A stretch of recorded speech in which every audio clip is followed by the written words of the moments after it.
ఇక్కడికి వచ్చిన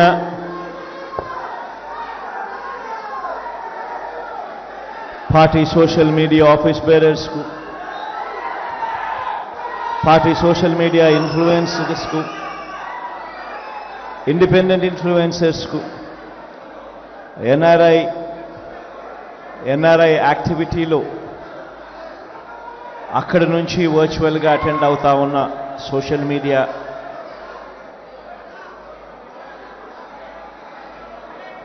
సైనికులకు, యూట్యూబ్ నెట్వర్క్ ద్వారా కనెక్ట్ అయి ఉన్న వాళ్ళందరికీ కూడా, ఇక్కడికి రాలేకపోయినా కూడా మీ అభిమానంలో మాత్రం ఎక్కడా కూడా తక్కువనేది లేకుండా మీ అన్నకు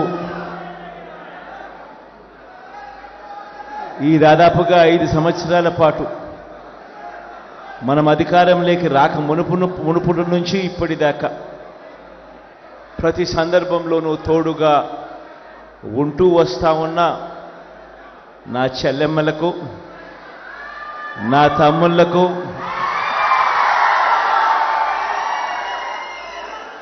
కొంతమంది నా అన్నలకు కూడా, మీ అందరికీ కూడా మీ జగన్, మీ అన్న, మీ తమ్ముడు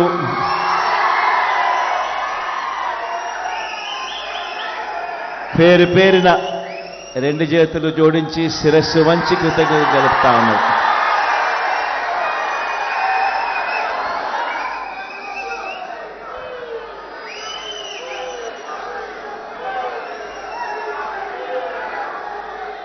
ఈరోజు ఇక్కడ మనమంతా కూడా ఏకమయ్యాం.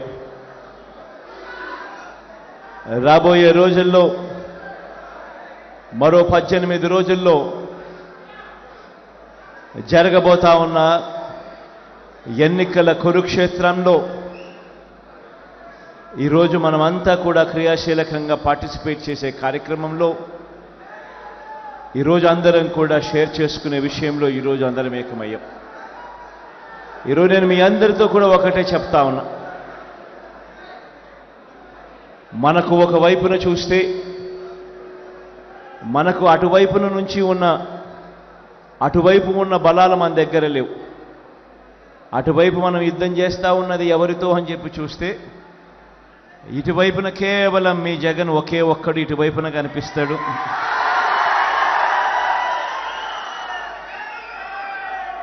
కానీ అటువైపున చూస్తే చాలా గంభీరంగా కనిపిస్తూ ఉంటుంది.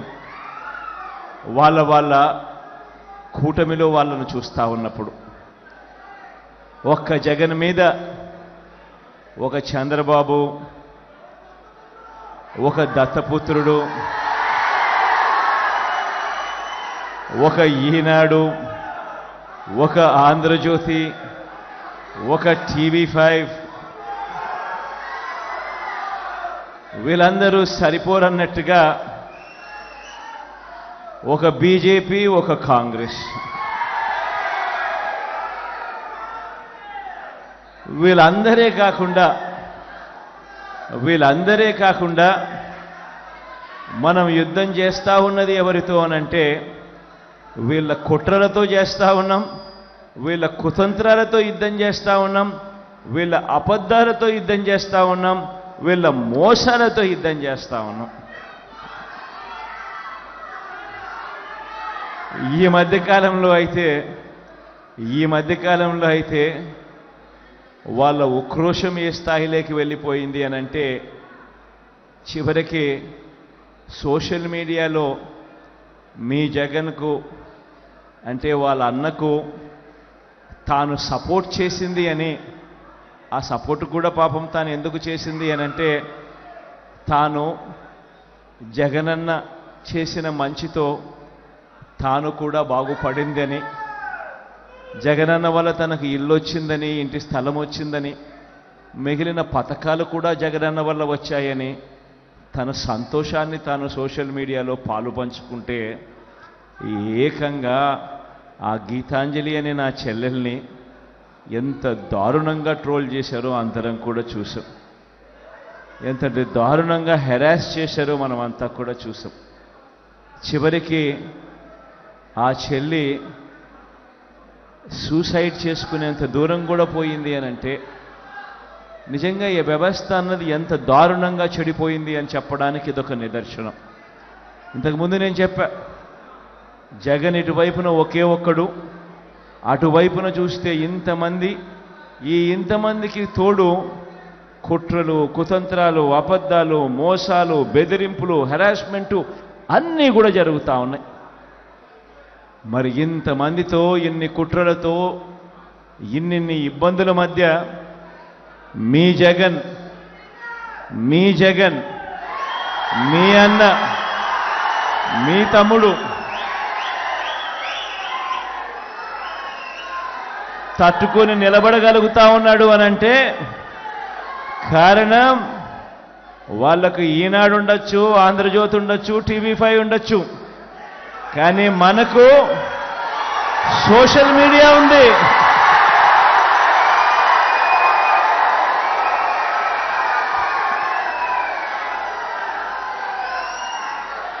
సెల్ ఫోన్ చేతిలో ఉన్న నా ప్రతి చెల్లెమ్మ, సెల్ ఫోన్ చేతిలో ఉన్న నా ప్రతి తమ్ముడు జగన్కు తోడుగా ఉన్నాడు.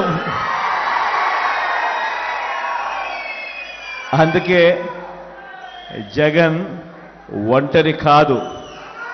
జగన్కు ఇన్ని కోట్ల గుండెలు రాష్ట్ర వ్యాప్తంగా ఉన్నాయి. జగన్ కోసం ప్రాణమిచ్చేదానికి కొన్ని లక్షల గుండెలు అండగా తోడుగా ఉన్నాయి. మరి ఇలాంటి పరిస్థితుల్లో జగన్ ఒంటరి ఎలా అవుతాడు? ఆ దేవుడు దయను మీద జగన్ నమ్మకం ఉంది. జగన్ను ప్రేమించే గుండెల మీద జగన్కు నమ్మకం ఉంది. మీ అందరూ చేసిన చేస్తా ఉన్న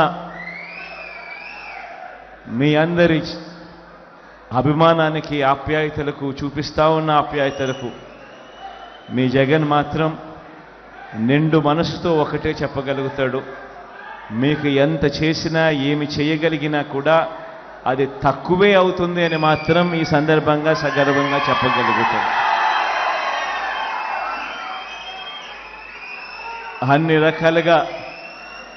అన్ని రకాలుగా మీ అందరికీ తోడుగా ఉంటామని మాత్రం మరొక్కసారి భరోసా ఇస్తా ఉన్నాను. ఆర్గనైజేషన్ను కూడా స్ట్రీమ్లైన్ చేసే విషయంలో చాలా ఎఫెక్టివ్గా స్ట్రీమ్లైనింగ్ కూడా జరిగింది.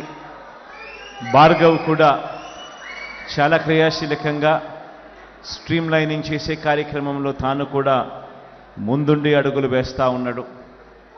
అందరం కూడా మీ అందరికీ కూడా ఒకటే అష్యూరెన్స్ ఇస్తా ఉన్నాం, మీ వెనకాల ఉన్నది ఒక్క జగనే కాదు, మీ వెనకాల మీకు ఉన్నది ఒక వైఎస్ఆర్ కాంగ్రెస్ పార్టీ మొత్తం మీకు వెనకాల ఉంది అని మాత్రం చెప్తా ఉన్నాం.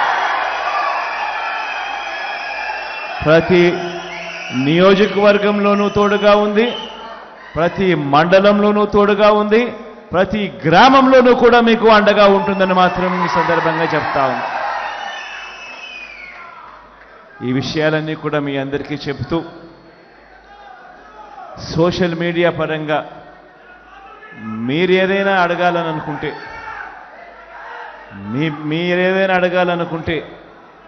మీ అన్న, మీ తమ్ముడు చెప్పడానికి సిద్ధంగా ఉన్నాడని ఈ సందర్భంగా చెబుతూ, ఎవరైనా మాట్లాడాలనుకుంటే మాట్లాడమని కూడా కోరుతా ఉన్నా. ఈరోజు ఎలాగూ అందరూ విశాఖపట్నానికి వచ్చారు. కొంతమంది విశాఖపట్నం వాసులు, కొంతమంది విశాఖపట్నం బయట నుంచి కూడా వచ్చిన వాళ్ళు. ఈరోజు ఈ సిటీని చూస్తూ ఉన్నారు కదా, ఈ సిటీ ఆఫ్ డెస్టినీ అని. ఈ సిటీ ఆఫ్ డెస్టినీ అనేది రేపొద్దున ఆంధ్ర రాష్ట్ర డెస్టినీ అవుతుంది అనేది మాత్రం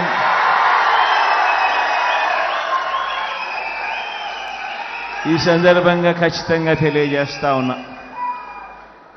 ఈ విషయం తెలియజేస్తూ ఎప్పుడైతే ఒక ముఖ్యమంత్రి వచ్చి ఈ సిటీలో కూర్చోవడం మొదలు పెడతాడో ఎప్పుడైతే ముఖ్యమంత్రి ఈ సిటీ నుంచి పరిపాలన చేయడం మొదలు పెడతాడో అప్పుడు ఈ సిటీ అన్నది హైదరాబాద్తో పోటీ పడే పరిస్థితి, చెన్నైతో పోటీ పడే పరిస్థితి, బెంగళూరుతో పోటీ పడే పరిస్థితి, ఐటీని ఈ స్టేజ్ నుంచి ఈ స్టేజ్కి తీసుకొని పోయే పరిస్థితి కూడా ఉంటుంది. ఈ మాట చెప్తూ మైక్లో మాట్లాడాలని ఎవరైనా అనుకుంటే మీ దాకా మైక్ వస్తుంది. మీరు ఎవరైనా మాట్లాడాలనుకుంటే మాట్లాడండి.